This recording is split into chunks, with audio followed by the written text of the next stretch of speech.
Bonjour, ici CryptoOli, j'espère que vous allez bien aujourd'hui, en ce 27 mai. Alors, sans tarder, comme d'habitude, on va aller voir le prix du XRP qui se situe à 1,3$ en hausse de 3% depuis 24 heures et en baisse de 5,1% depuis 7 jours, avec un cap boursier de 47 milliards de dollars pour l'instant. Les marchés sont légèrement aussi en baisse avec 1,8 trilliard.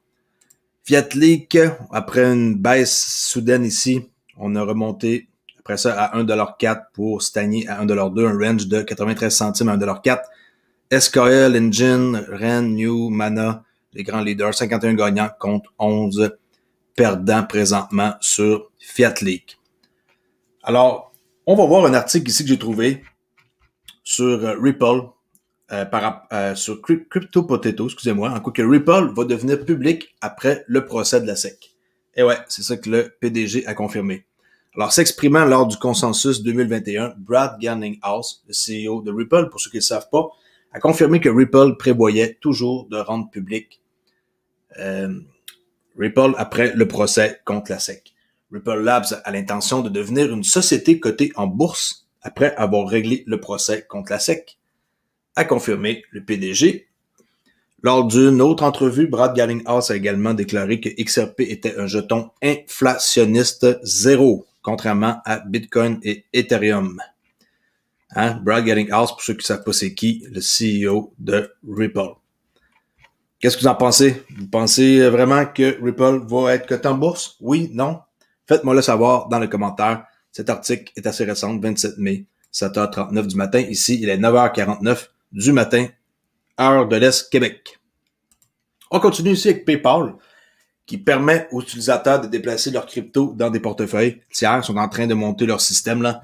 Alors, le géant mondial des paiements, PayPal, prévoit de permettre à ses utilisateurs de transférer la crypto-monnaie qu'ils détiennent sur sa plateforme dans des portefeuilles. Enfin, tu pouvais acheter, mais tu pouvais même pas l'envoyer ailleurs. Maintenant, ils ont compris que les gens étaient comme pas contents. Alors, le vice-président de PayPal et directeur général de la crypto et des monnaies numériques, José Fernandez da Ponte, a révélé mercredi lors de la conférence Consensus 2021 de CoinDesk que PayPal travaillait sur la fonction de retrait cryptographique. Ils vont pouvoir envoyer leur argent ailleurs là, puis dépenser, là. Sinon c'était comme pogné dans le portefeuille.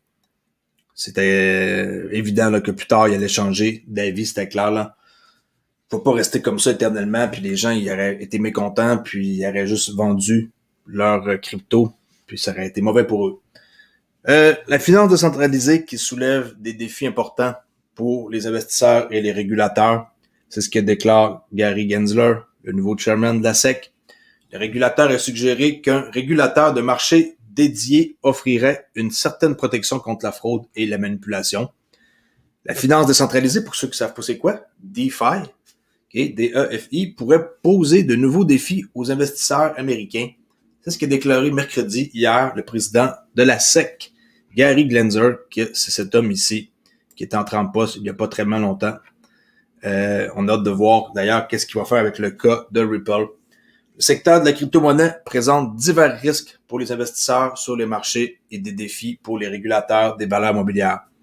C'est ce qu'a déclaré M. Gensler dans un témoignage préparé devant le comité des crédits de la Chambre. Il a cité la volatilité du marché et les nouveaux produits comme quelques exemples qui seraient des problèmes importants. Les plateformes de prêts cryptographiques et les plateformes de financement décentralisé. On sait, les prêts cryptographiques, c'est très populaire, là. D'ailleurs, avec la OneChain, je peux aller vous montrer à l'instant que c'est plutôt cool. D'ailleurs, si on va sur onechain.org, on va par la suite dans les applications décentralisées. On peut avoir avec OneChain une application qui s'appelle OneLend et on a juste besoin de connecter notre portefeuille, chose que ça devrait être facile à faire. Connecte mon portefeuille OneMask et pouf, on va pouvoir voir ici que si je veux, présentement j'utilise pas, si je veux, je peux devenir un supplier, ok, je peux prêter de l'argent ici, si je veux, je suis pas obligé, ok, et aussi je peux emprunter. Ok, présentement, je fais rien, ok, mais je veux dire, c'est dans mes projets là d'essayer de prêter de l'argent dans quelque chose là. On va dire que je veux prêter des One XRP parce que j'aime XRP.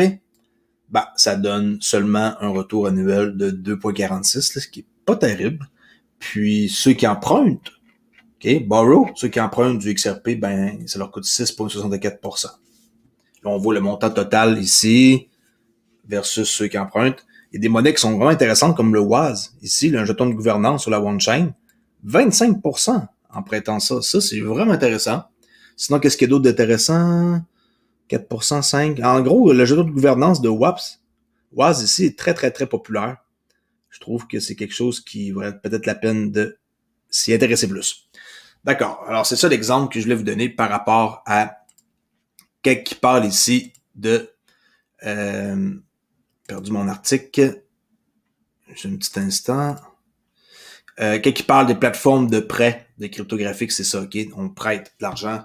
On peut faire ça sans passer par une banque centralisée comme votre banque que vous allez à chaque jour. Puis, ben, lui, il pense que ça va soulever des problèmes. Mais avant qu'il s'intéresse vraiment à ça profondément puis qu'il mette des règlements, on a le temps, je pense, une couple d'années de se graisser la patte, si on peut dire. OK? Alors, ça soulève des défis, ça, c'est sûr.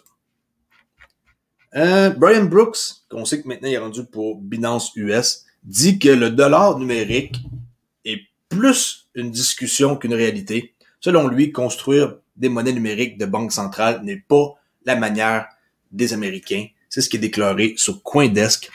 Alors lui, c'est sûr qu'il faut le prendre au sérieux, là. C'est pas n'importe qui. Il vient de Coinbase, puis on sait qu'il était l'ancien contrôleur de monnaie numérique par intérim. Maintenant, il a été remplacé par quelqu'un qui veut un peu changer qu'est-ce que lui a fait, là. Brian Brooks, qui est PDG, comme j'ai dit maintenant, de Binance US et ancien contrôleur de la monnaie, ne pense pas que les États-Unis vont émettre un dollar numérique. Brooks a exprimé son scepticisme quant à la perspective d'une monnaie numérique de la Banque centrale américaine lors d'une apparition sur Coindesk.tv lors de la conférence de hier. Il dit qu'il pense que les États-Unis, c'est plus qu'une discussion qu'une réalité, puis en ajoutant qu'il pense qu'une CBDC ne sera jamais lancée aux États-Unis.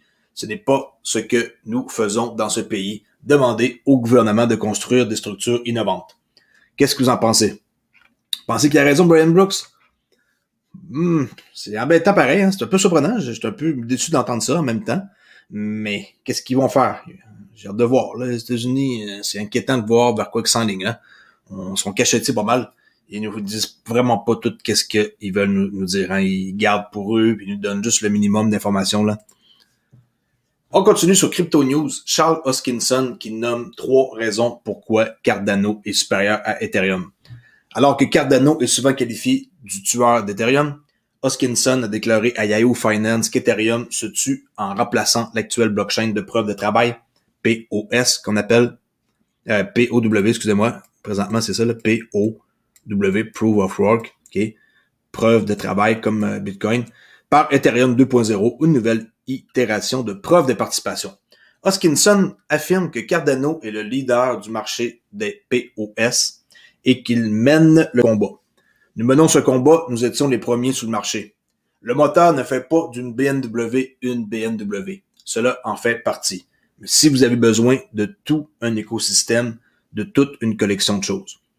Lui pense que la gouvernance, l'interopérabilité et les bases d'utilisateurs vont être qu'est-ce qu'il faut que ça soit pour plus tard. Le créateur de Cardano affirme qu'Ethereum 2.0 s'est retiré de la gouvernance, ce qui rendra difficile l'évolution de l'écosystème une fois que ses fondateurs prendront leur retraite ou perdront de l'importance. Hoskinson a mentionné Bitcoin qu'il compare à une machine à vapeur à bois. Ça, vraiment aimé son mot, là. Vapeur à bois, une machine. On s'entend que c'est comme un exemple de système qui évolue trop lentement. Même Bitcoin, ils vont devoir évoluer. Ça marchera pas pour éternellement la façon dont il fonctionne. Il faut qu'ils trouvent une façon de devenir plus vert, ça c'est clair. Là.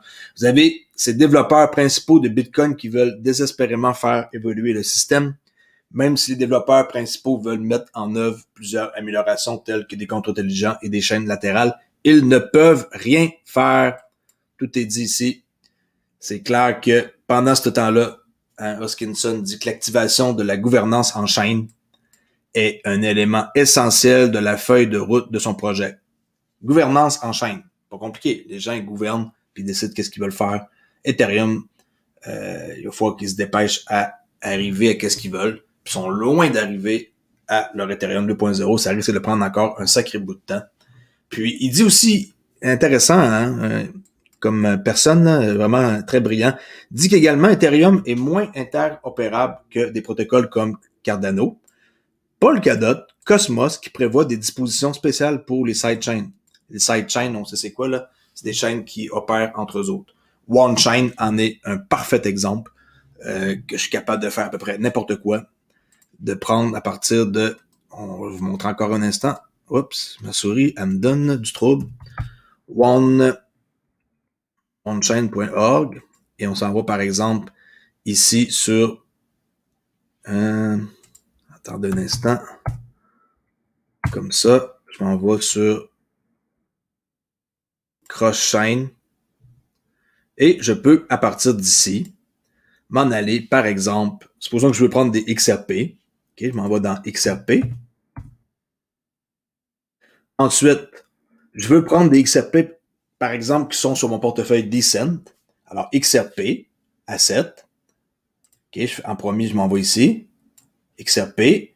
Je veux les envoyer sur le Ledger pour les envoyer sur la OneChain. En gros, étape 1, étape 2, étape 3. Je fais convertir, j'envoie mes XRP qui sont sur mon portefeuille Decent, par exemple, sur le XRP Ledger et ça voyage, ça arrive sur la OneChain, ils deviennent des One XRP. Merci, bonjour. C'est ça que c'est les cross-chains assets et c'est comme ça que ça va marcher pour plus tard. Les chaînes qui coopèrent ensemble et interopérabilité, le mot là, qui est très, très, très populaire depuis, je dirais, une année. Là. Tout le monde parle de ce mot-là, interopérabilité. OK? Alors, c'est tout pour mon exemple de ça. On continue immédiatement avec, regardez bien, la liste de la pétition avec les 30 000 noms. Et que voyez-vous ici d'inscrits? Hein? Eh oui, c'est moi, Olivier Thibault, Beaubriand, Québec, le 21 du 4/09. Allez voir si votre nom est là. C'est fort probable que oui. Je sais pas si vous avez signé la pétition, j'espère que oui. Si vous allez voir en haut, c'est un document qui est plus que long. Hein? On peut voir ici que j'avais listé, là, j'avais mis ça sur Twitter partout pour que le monde la signe. Et on peut effectivement voir que ça a été très populaire et que si vous voulez trouver votre nom, c'est pas compliqué, vous faites CTRL F. Hop, je vais revenir avec ma souris. CTRL F. Si ça veut fonctionner, mes affaires. CTRL F. Ah oui. Et on marque notre nom. Et vous allez arriver. Hop, et voilà, je suis là. Marquez votre nom, allez voir, c'est qui a signé la pétition. C'est 30 000 noms. C'est fou, hein? Tant mieux si ça peut aider. Gary Gensler a reçu ce document-là avec toutes ces signatures-là et tous ces beaux mondes-là qui sont pour le XRP, hein? Et ici, on va finir avec Diem qui prévoit de remplacer la monnaie stable USD par le dollar numérique du gouvernement. Ça, par exemple, Diem, les gens, ils en parlent pas beaucoup, hein. C'est un projet qu'ils ont changé, oubliez pas le Libra pour Diem, là. Christian Catalini, l'économiste en chef de Diem, anciennement Libra, déclaré que le stablecoin Diem USD récemment annoncé n'était qu'une étape intermédiaire jusqu'à ce que la Réserve fédérale américaine émette une monnaie numérique de la Banque centrale. Ça vient un peu comme contredire qu'est-ce que Brian Brooks dit, là. Selon eux autres, c'est pas le cas.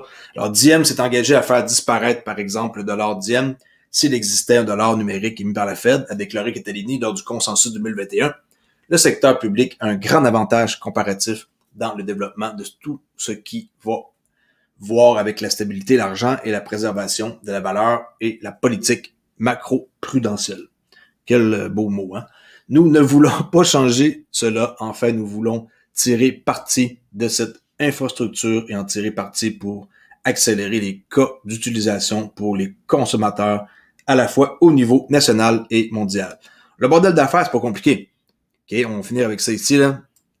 L'une des principales raisons pour lesquelles Diem serait prêt à le faire est qu'il ne dépendra pas des revenus d'intérêt sur les réserves qui soutiennent le stablecoin.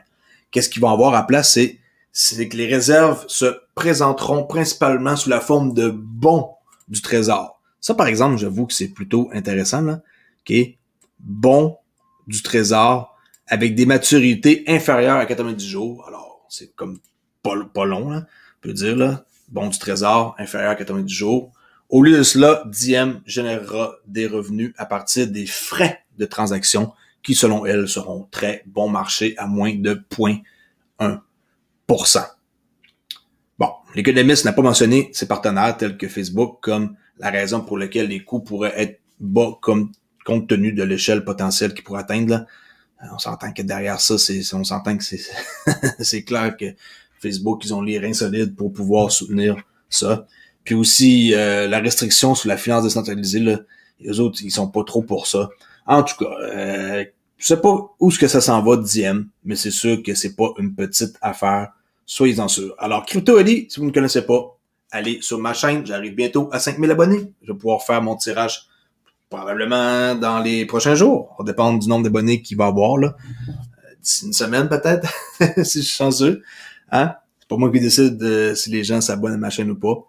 Sinon, j'ai une page Twitter, Olivier_XFP, et un groupe public Discord que vous pouvez aller discuter. Juste faire attention, il y a quand même du monde là-bas qui peut vous correspondre et vous scammer, là. Répondez pas à du monde en privé, Telegram, WhatsApp, des choses comme ça. Soyez plus malins que eux en les ignorant. Merci beaucoup et je vous dis à la prochaine vidéo. Merci, au revoir.